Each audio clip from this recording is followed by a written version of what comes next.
artinya kita nggak bisa mengendalikan diri kita kan, tapi kita sudah membuat luka, sudah membuat trauma pada anak.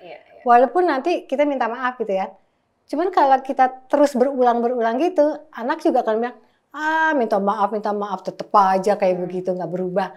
Nah itu mesti disadarin nih bahwa perilaku kita marah, kita emosi, sampai mukul pun, itu akan dikenang, akan diingat-ingat sampai dia mati.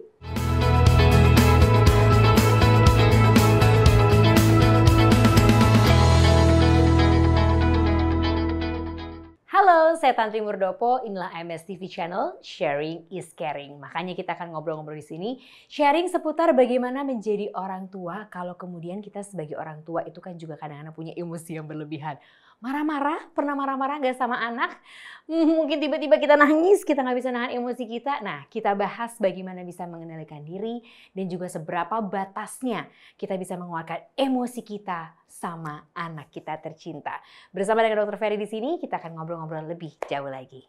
Dok, ini boleh ya, saya ngobrol-ngobrol ini sebagai ibu muda yang mau berguru pada seorang ibu yang sudah lebih senior gitu. Karena saya dokter, juga ibu, juga nenek gitu kan ya dok. Karena gini, kadang-kadang tuh saya yang mengatasnamakan pemirsa nih AMS TV Channel tuh, emosi itu tuh susah dikontrol dok. Emosi itu kan macam-macam ya, bisa marah, bisa nangis, bisa kecewa gitu. Sementara kan parenting atau pola asuh itu kan sangat berpengaruh terhadap emosi itu. Nah, jadi orang tua yang punya kesadaran diri itu gimana ya dok ya? Sulit ya ternyata ya. Jujur loh nih saya nih dok, curhat malah jadinya. Iya, kita kan kalau anak kan maunya pola tumbuh kembangnya kan optimal ya, dari kecil.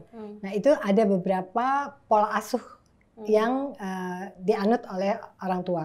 Pola asuh itu kan artinya interaksi antara orang tua dengan anak kan, supaya bisa menyampaikan pesan atau apapun yang kita inginkan. Nah itu sebenarnya ada beberapa ya yang tipe-tipenya sih sebenarnya, tapi nggak benar-benar hanya itu, biasanya campuran.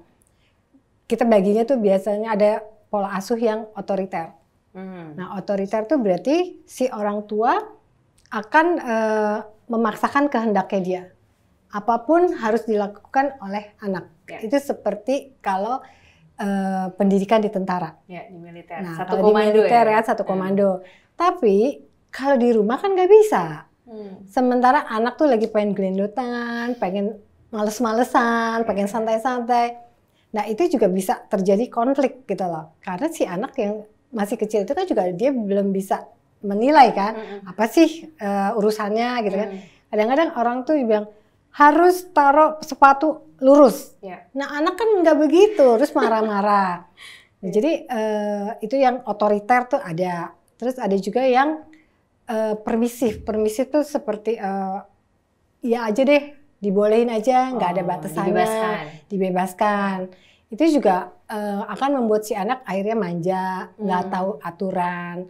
Terus ada juga yang neglected tuh yang abai. Abai itu lebih nggak peduli lagi tuh. Bodoh amat ya anak mau apa, nggak peduli. Tapi ada yang otoritatif.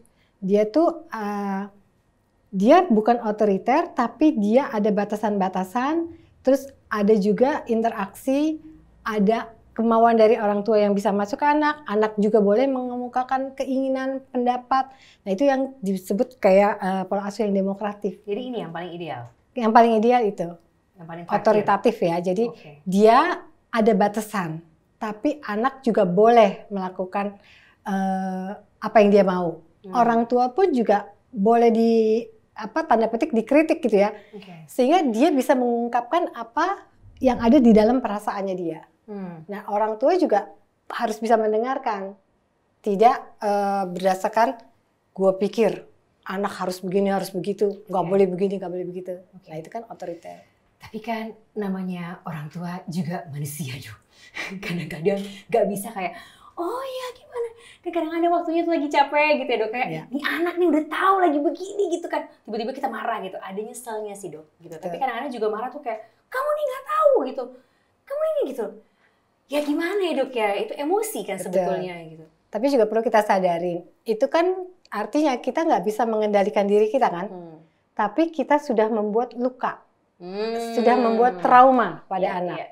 Walaupun nanti kita minta maaf gitu ya, cuman kalau kita terus berulang-berulang gitu, anak juga akan bilang, minta maaf, tetep aja kayak begitu, nggak berubah. Nah itu mesti disadari nih bahwa perilaku kita marah, kita emosi, sampai mukul pun, itu akan dikenang, akan diingat-ingat sampai dia mati. Berarti tidak boleh memukul? Nggak boleh lah. Tidak boleh memukul. Kita mau nggak dipukul? Nggak mau. Karena tuh ada tuh ya, kalau nggak salah sih, saya belum baca juga sih, penelitiannya tuh kalau anak dipukul, itu tuh 3 generasi berikutnya masih merasakan hal yang sama. Oke. Ngeri kan? Jadi konsekuensinya adalah turunan saya nih akan punya luka yang sama. Nyubit gimana dok? Sama lah. Oke. Itu jadi kan artinya menyakiti kan? Oke. Fisik sama sekali nggak boleh. Iya. Berarti. Betul. Tapi kan kadang-kadang kita pengen keras juga dok. Ada pengen kerasnya juga kan gitu supaya anak nurut gitu, supaya kamu nih gitu. Gimana ya dok? Bingung juga nih. Nah sekarang bedain juga nih. Anak yang nurut, itu kan orang bilang anak baik kan? Ya. Dia nurut karena ketakutan, karena keterpaksaan. Kan beda sama anak yang nurut tanda petik dengan kesadarannya dia. Artinya dia melakukan itu memang dia mau melakukannya. Dan dia harus bertanggung jawab atas apa yang dia lakukan. Jadi mendingan kalau punya anak tuh adalah dia berani bertanggung jawab atas apa yang dia lakukan. Ketimbang dia nurut tapi dia terpaksa, dia masa bodoh juga, pokoknya ya udah deh, nanti juga ibunya atau ayahnya akan mengikuti apa yang dia mau. Dan itu nanti bisa membuat anak itu mempunyai sifat manipulatif. Oh, kalau sama ibu enaknya ngomongnya gini nih. Kalau sama bapak nggak boleh, cari ke sana. Artinya dia bisa memanipulasi. Tapi di titik mana sih dok sebetulnya? Kalau tadi kan dokter mengatakan atau kita sepakat di awal bahwa pola asuh yang demokratis yang ideal sebetulnya. Tapi boleh tegas kan dok sebetulnya kita? Iya. Di titik mana kita boleh tegas? Di usia berapa sebetulnya anak itu bisa menerima ketegasan itu? Itu dari kecil. Karena tegas itu bukan galak loh. Kita bisa ngomong melarang atau nggak boleh, tapi dengan senyum. Nggak boleh ya. Terus dia terus minta lagi, enggak ya. Mama kan dibilang enggak. Bukan nggak boleh. Kan beda. Tapi dia akhirnya tahu, oh emang ini nggak boleh. Karena kan banyak juga nih dok orang tua gitu ya. Ini kita sama-sama refleksi ya pemirsa MSTV Channel. Bukannya kemudian kita jadi ngomongin teman-teman di sana atau gimana. Cuma kan ada juga orang tua yang kayaknya sama anaknya sendiri tuh galak. Tapi begitu kita beralih ke anaknya orang sebelah sini, kamu cantik banget. Kamu tuh ya, udah bikin PR belum? Gimana tadi? Kok nilainya cuma segini? Balik lagi sih, aduh ya ampun anaknya Bu ini cantik gitu loh dok. Iya, itu kenapa? Karena dia nggak berani marahin anak orang lain. Coba dia marahin anak itu orang kan lain. Anaknya ngeliat dimarahin melulu aku. Justru gitu. itu, makanya dan anak dengan melihat hal seperti itu, dia tuh makin dendam lah sama orang tuanya. Nah loh. Dia tuh makin sakit hati. Termasuk kadang-kadang lagi marahin anak tiba-tiba angkat telepon itu. Iya, oh iya pak, begitu tuh. Kamu tahu gak sih, mama tuh lagi capek. Suka gitu juga kan. Nanti dicontoh sama anaknya. Ada dampak psikologisnya nggak sih dok? Ada lah. Nanti anak akan bilangin, alah ibu, kalau beraninya sama kita doang, sama orang lain nggak berani itu buktinya. Dia baik-baik. Dibalikin kayak gitu ya, dia akan bisa membalikan seperti itu. Tapi emosi itu kan nggak cuma marah ya dok, bisa juga sedih berlebihan gitu ya, atau selalu mengeluh berlebihan, kecewa berlebihan, itu sama nggak dampaknya? Dampak terhadap anaknya. Kalau yang berdampak lebih kerasa tuh biasanya dia kalau disakitin, dimarahin. Tapi kalau sedih, misalnya lihat ibu gue tiap hari nangis melulu, sedih terus gitu. Itu juga emosi kan sebenarnya dok, berlebihan juga kan gitu. Benar, tapi kan si anak tidak tersakitin. Kalau dia dimarahin kan si anak kan ada kata-kata yang membuat dia sakit. Justru kalau sedih itu si anak akan berpikir, kenapa ya mama saya? Mungkin dia akan nanya. Tapi kalau terus nanti dia bilang gini, mama nih nangis gara-gara kamu nih. Nah itu kan nyalain lagi kan. Tapi kalau dia bilang, mama nangis nih, mama sedih nih, gini-gini. Karena mama tuh gak bisa menjaga kamu. Nah itu kan dia nggak nuding kan. Berarti apakah kalau kita selalu bilang bahwa kita harus bawa anak kita ke psikolog apa segala macam, apa orang tua juga harus ke psikolog ketika kondisinya adalah seperti itu? Kalau orang tua merasa anaknya perlu psikolog, sebenarnya dia yang harus ke psikolog duluan. Ketika seorang orang tua merasa anaknya perlu ke psikolog, orang tua itu dulu yang harusnya ke psikolog. Ini menarik dok. Ini gimana nih penjabarannya dok? Karena kan itu hasil dari didikan dia.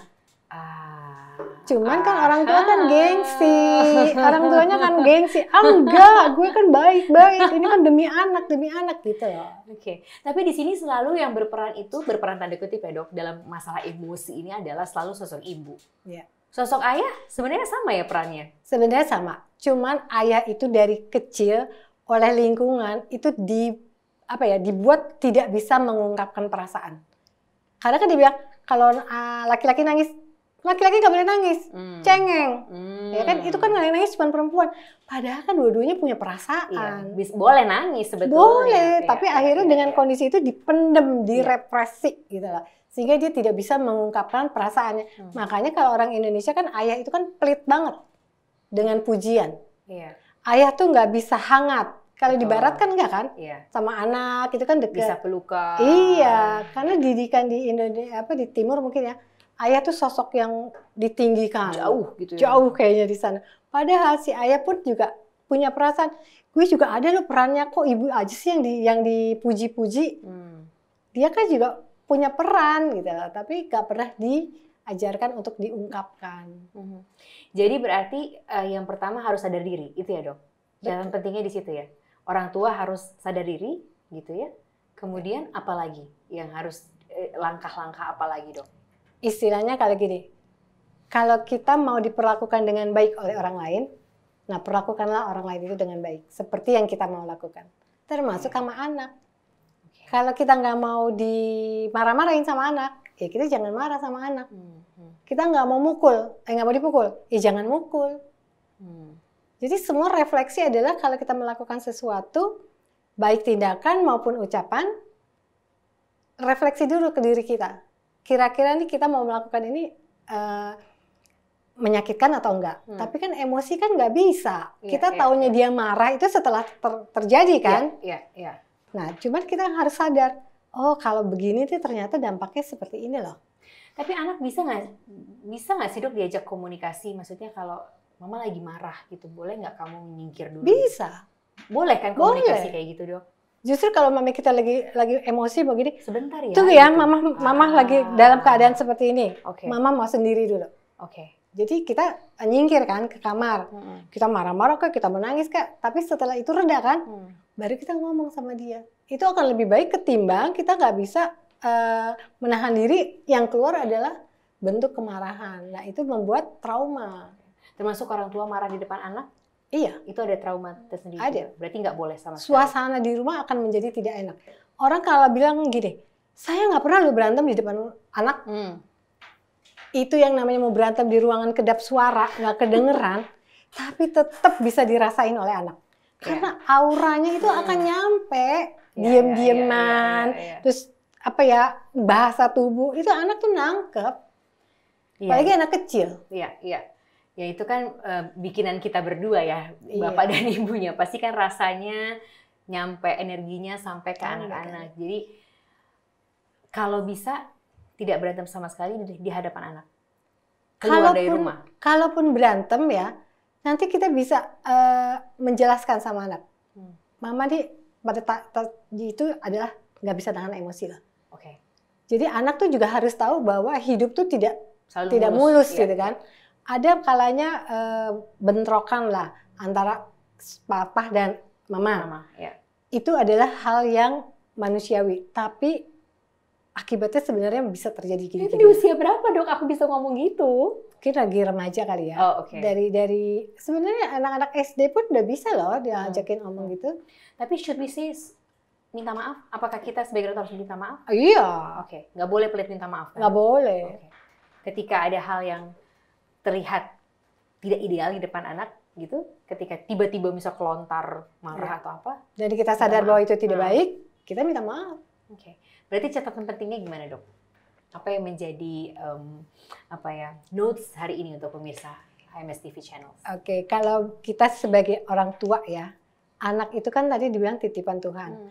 Dia tuh sudah punya semua hal yang potensi ada dari sananya, dari Tuhannya. Ibaratnya nih, kalau seorang anak tuh bibitnya udah ada. Ibaratnya kalau mau tanaman, ini bibitnya melon. Ya kan tumbuhnya melon kan? Tapi orang tua nanti pengennya stroberi. Akibatnya dirubah-rubah nih.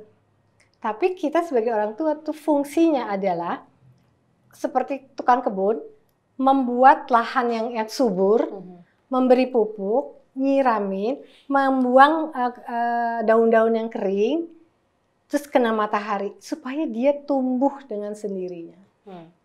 Nah, dari saat dia mulai tumbuh itu kita mulai berinteraksi dari hal-hal yang kecil lah. Nah, itu kalau saya udah nggak pernah menganut hukum benar salah. Karena hukum benar salah itu standarnya siapa? Tapi hukum universal adalah sebab akibat. Kamu mau melakukan ini, akibatnya begini. Kamu mau begini, akibatnya gini. Nah, anak yang bertanggung jawab adalah anak yang bisa menghadapi resiko apa yang terjadi. Walaupun resiko itu jelek, anak itu harus berani menghadapi dan kita orang tua adalah mendampingi dia di belakangnya supaya dia tumbuh sendiri. Tapi menjadikan anak seperti itu ya harus dimulai dari orang tuanya. Bisa nggak kita menahan diri, menahan emosi kita, punya kesadaran diri yang tinggi untuk bisa menjadikan anak-anak kita benih-benih yang baik gitu ya Dok? Kita jumpa lagi di episode AMS TV Channel berikutnya. Sampai jumpa.